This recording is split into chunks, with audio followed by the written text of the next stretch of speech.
Sushil Kumar was someone the entire country looked up to. He was a hero of the masses, son of the soil, who had done so well in the arena of wrestling. Now, India Today has access to exclusive details of what led to that brawl in which wrestler Sagar Dhankar was killed. Now, sources have told India Today this fight took place over a flat in Delhi's model town owned by Sushil Kumar's wife.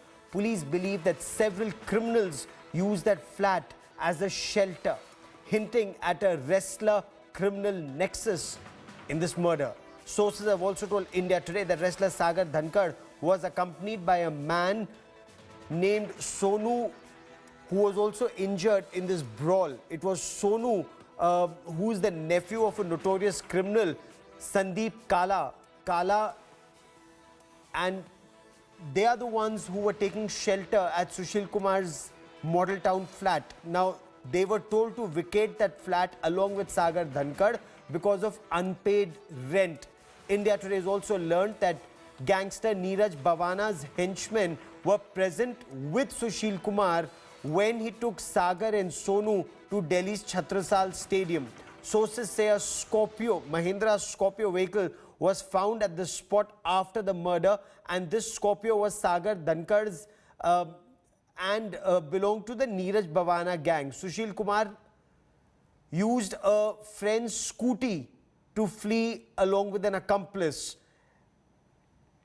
Police nabbed Ajay along with the two-wheeler. The scooty reportedly belonged to a sportsperson.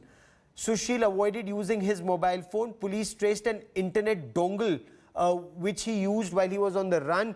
Delhi police are now set to hand over this case to the crime branch. I quickly want to cut across to India Today's Arvind Ojha for more on this story. Arvind, चाहे वो 2010 के Commonwealth games हो या फिर सुशील कुमार की पूरी यात्रा, वो न केवल हरियाणा या दिल्ली बल्कि पूरे देश के युवाओं के लिए, खासतौर पर वो जो कुश्ती में दिलचस्पी रखते थे, उनके लिए इतने बड़े हीरो थे. तो हीरो से ये पुलिस से भागे हुए व्यक्ति का ये सफर, ये कैसा गया? क्यों वो भागे पुलिस की पकड़ से?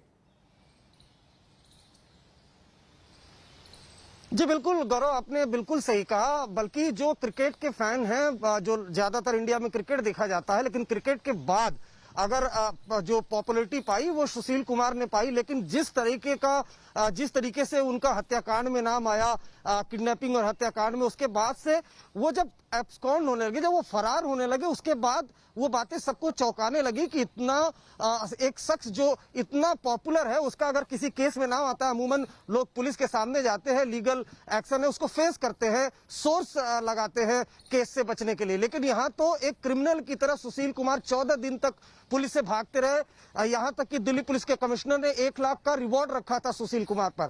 अब जो पूछताछ हुई है और जो हमें एक्सक्लूसिव जानकारी सोर्सेस से मिली है कि दरअसल ये रेसलर और क्रिमिनल का नेक्सस है, जिसका नतीजा हुआ कि सुशील कुमार आज इस तरह से कानूनी पचड़े में फंसे हुए हैं. हमें जो जानकारी मिली है उसके मुताबिक 4-5 मई की रात को छत्रसाल में 2 गैंग के लोग आए थे. दरअसल काला जठेड़ी संदीप काला दिल्ली और हरियाणा से वांटेड क्रिमिनल है. ऐसा बताया जाता है कि दुबई या बैंकॉक में फिलहाल वो कहीं पर है और वहां से एनसीआर में जो क्रिमिनल एक्टिविटी है वो अंजाम दे रहा है. संदीप काला के जो लोग थे, उसका जो रिलेटिव था सोनू महल, जिसका नाम बताया जा रहा है, वो सागर धनखड़ के साथ था. जबकि सुशील के साथ जो हमारे सोर्सेज है वो बता रहे हैं कि जो नीरज बवाना है, जो फिलहाल तिहाड़ जेल में है लेकिन दिल्ली में क्रिमिनल एक्टिविटी को अंजाम दे रहा है, उसके लोग आए थे. और फिर छत्रसाल में ये पूरी मारपीट हुई है. मारपीट का वीडियो भी बनवाया गया था. फॉरेंसिक एग्जामिनेशन दिल्ली पुलिस ने कराया, जिसमें एस्टेब्लिश हो रहा है कि सुशील कुमार उसमें है.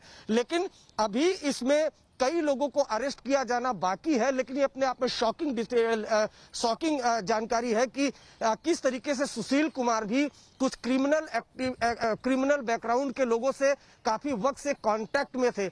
इसके अलावा और भी अब सुशील कुमार की जो पूरी कुंडली है उसको दिल्ली पुलिस वो खंगाल रही है. लेकिन ये साफ साफ आ रहा है कि छत्रसाल में जो लड़ाई हुई थी, जिसमें सागर धनखड़ की मौत हुई थी, उसमें कई क्रिमिनल बैकग्राउंड के लोग जो है वो भी शामिल थे. और खासकर सुशील की बात की जाए, सुशील कुमार की, तो नीरज बवानिया गैंग के कई लोग वो वहां पर आए थे सुशील के साथ मारपीट करने के लिए। एक स्कॉर्पियो भी रिकवर हुई है जो हरियाणा के झज्जर की बताई जा रही है, जिसमें ये तमाम लोग आए थे और उसके स्कॉर्पियो के अंदर से डबल बैरल की बंदूक भी पुलिस ने रिकवर की थी। गौरव, ये एक महिला स्पोर्ट्स पर्सन का भी नाम आ रहा है और मॉडल टाउन में एक फ्लैट जिसे एक ठिकाने के रूप में इस्तेमाल किया जा रहा था उसका भी नाम आ रहा है।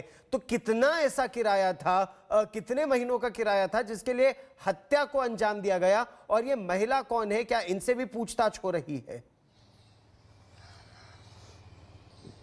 जी देखिए, आपको बताऊं गौरव, ये जो इंडिया टुडे को एक्सक्लूसिव जानकारी मिली है, दरअसल जब पंजाब में रेड की जाने लगी तो कई अफवाहें जो उड़ने लगी कि सुशील कुमार को अरेस्ट कर लिया गया, कई मीडिया हाउसेस ने चलाया, हालांकि हमारे सोर्सेस ने डिनाई किया था। अब जो सोर्स बता रहे हैं कि दरअसल ये प्लानिंग का हिस्सा था डाइवर्ट करने के लिए, जबकि पंजाब से सुशील कुमार दिल्ली आया था, दिल्ली में सीधा वो वेस्ट दिल्ली के हरिनगर जाता है और फोन का इस्तेमाल नहीं कर रहा था, डायरेक्ट वो हरिनगर में एक लड़की के घर जाता है जो स्पोर्ट्स से ही जुड़ी बताई जाती है, उससे स्कूटी मांगता है। अब सवाल ये भी है कि क्या वो लड़की नहीं जान रही कि सुशील कुमार वांटेड है, 1 लाख रुपए का इनाम है। बहरहाल वो स्कूटी लेते हैं और स्कूटी से अपने एसोसिएट के साथ किसी से पैसे लेने के लिए जाते हैं। उसी दौरान स्पेशल सेल की टीम ने उनको अरेस्ट कर लिया। दूसरा सवाल जो आपने पूछा, दरअसल ये किराए का मसला नहीं है, अब कहानी क्लियर हो चुकी है। जो एक्सक्लूसिव जानकारी मिली है, मॉडल टाउन में जो फ्लैट है वो सुशील कुमार की वाइफ के नाम पर है, लेकिन उसमें कई क्रिमिनल एक्टिविटी वाले जो लोग थे वो शेल्टर ले रहे थे, जिसमें सोनू महाल जिसकी बात कर रहे हैं, जो गैंगस्टर संदीप काला का रिलेटिव बताया जाता है, 19 केस है उसके ऊपर। इंडिया टुडे के पास उसका डोजियर भी है, हमारे पास 19 केसेस हैं जिसमें murder, attempt to murder, robbery के केसेस दर्ज है। तो सवाल ये उठता है कि एक फ्लैट जो सुशील कुमार की वाइफ के नाम पर था, उसमें इस तरह के क्रिमिनल बैकग्राउंड के लोग कैसे आकर ठहरते थे, क्या सुशील को जानकारी थी या नहीं थी, ये तमाम जो चीजें हैं वो सुशील कुमार से पूछताछ की जा रही है। आप इस खबर पर नजर बनाए रखिए, हम ताजा जानकारी के लिए फिर आपके पास लौटेंगे। And this becomes extremely intriguing. He is a 2-time Olympic medalist. Sushil Kumar was arrested after being on the run for over 2 weeks in a murder case of a fellow wrestler. The court has now remanded Sushil Kumar to 6 days in police custody.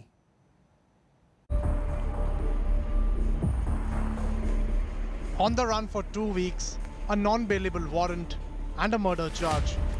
No, we aren't talking about a criminal, but an Olympic hero. Life has turned upside down for 2-time Olympic medalist wrestler Sushil Kumar since his name cropped up in the murder case of a 23-year-old wrestler.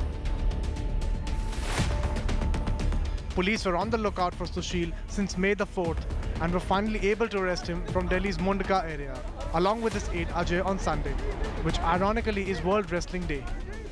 आप देख पा रहे हैं सुशील कुमार को जो Delhi police की team है वो अब गिरफ्तार करने के बाद पेशी के लिए लेके जा रही है। ये है सुशील कुमार, आप देख पा रहे हैं, जो सुशील है और अजय कुमार है, उसको लेकर बकायदा जो दिल्ली पुलिस है अब वो फिजिकली रोहिणी कोर्ट में पेशी के लिए लेकर जा रही है। Trouble began for the 37-year-old wrestler from the very own stadium where he is revered like an idol, the Chhatrasal Stadium. On the fateful night of May 4th, 2 groups of wrestlers clashed with each other at the stadium. Cops alleged that Sushil and his associate assaulted 23-year-old fellow wrestler Sagar Rana and his friends. Rana had to be hospitalized and later died of his injuries. Now the family of the deceased have demanded death sentence for Sushil Kumar. पूछताछ होगी, कर लेंगे जी, सख्त से सख्त सजा मिलनी चाहिए। मेरी तो सजा मांग है, मेरे को पूरा विश्वास है कानून पर। गुरु ही शिष्य का कातिल, जैसे सुशील ने तो काम किया है, तो गुरु ने शिष्य का कत्ल किया है। गुरु की गरिमा पे भी अब लोग सवाल उठाएंगे। Cops had announced a bounty of 1 lakh rupees for information on Sushil Kumar, and an FIR was registered against him for murder, abduction and criminal conspiracy. The wrestler had then filed an anticipatory bail plea but was rejected by Delhi's Rohini court on May the 18th. Sushil Kumar और उसके सहयोगी अजय कुमार को गिरफ्तार किया गया जब दोनों scooty पर सवार होकर किसी से मिलने के लिए जा रहे थे। दरअसल प्लानिंग ये थी कि सुशील कुमार दिल्ली पुलिस को चकमा देकर कोर्ट में सरेंडर कर देगा, लेकिन वो कामयाब नहीं हो पाया। स्पेशल सेल की टीम ने मुंडका इलाके से सुशील कुमार, जिस पर दिल्ली पुलिस ने 1 लाख रुपए का इनाम रखा था, अजय जिस पर 50,000 रुपए का इनाम था, दोनों को गिरफ्तार किया है। Sushil Kumar is not new to controversies. In the build-up to the 2016 Rio Olympics, he was engaged in a legal battle with Narsingh Yadav over the trials. Later, when Narsingh tested positive for a banned substance, he alleged foul play. A year later, Sushil's camp was involved in the attack on wrestler Praveen Rana, following a trial bout between the two in 2017. The third controversy involved Sushil, the administrator, where mismanagement allegations were leveled against him as the president of School Games Federation of India. Charges were never proven against Sushil in any of the controversies. The law will decide whether the 37-year-old Sushil Kumar is guilty or not in the murder of a young wrestler. But by opting to run, India's most successful wrestler has made only things worse for himself. With Arvind Ojha in Delhi, Bureau Report, India Today.